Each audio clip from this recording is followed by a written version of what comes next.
дар Кохи Рӯдакии шаҳри Хуҷанд филми коргардони тоҷик Ҷайҳун Насимӣ бо номи Шикастнопазир ба намоиш гузошта шуд. Филми Шикастнопазир дар таҳияи коргардонҳо Ҷош Хоҷинс, Данте, филмбардор-таҳиягар Крис Бонд, продюссерон Ҷайҳун Насимӣ ва Сироҷиддин Мирзоев рӯи навор омадааст.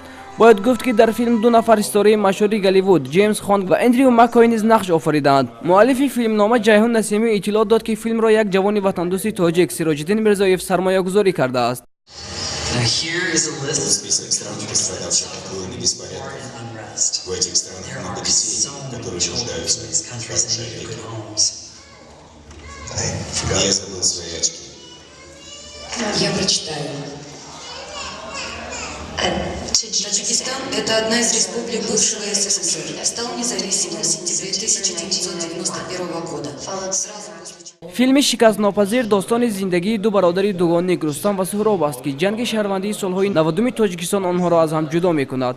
Рустамро як хонаводаи амрикоӣ ба тарбияти худ мегирад ва ба Амрико мебарад, аммо Суҳроб дар талотуми ҳодисоти баъдӣ риштаи зиндагиашро гум карда ба ҷунбиши тунрави толибони Афғонистон мепайвандад. Ҷайҳун Насимӣ, муаллифи сценария, яке аз продюссерон ва иҷрокунандаи ду нақши асосӣ дар суҳбат гуфт азбаски филм дар бораи Тоҷикистон ва оқибатҳои ҷанги хунини шаҳрвандист назари тамошобини тоҷик барояшон аҳамияти фавқулода дорад. ба гуфтаи ӯ тамошобинон бахусус ҳамватанон аз филм хуб истиқбол намуданд, вале буданд нафароне ки филм ба онҳо писанд наомад.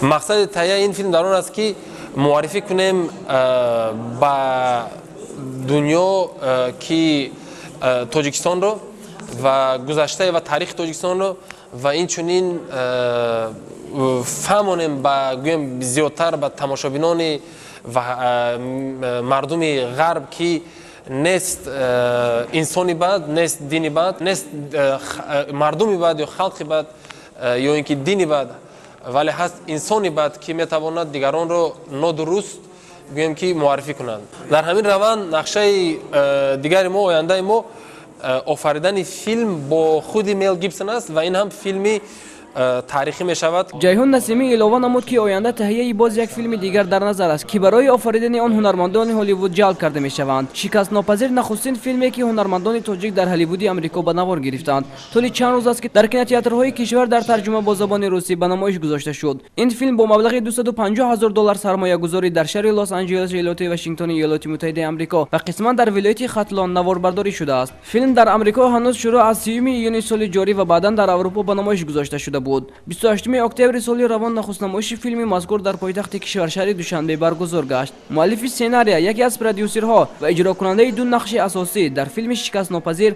ҳунарпешаи ҷавони тоҷик Ҷайҳун ё худ Ҷеймс Насимӣ мебошад. Рустамбек Аҳмадов, Мақсуд Ғиёсов барои барномаи иттилооти Нигоҳи диёр.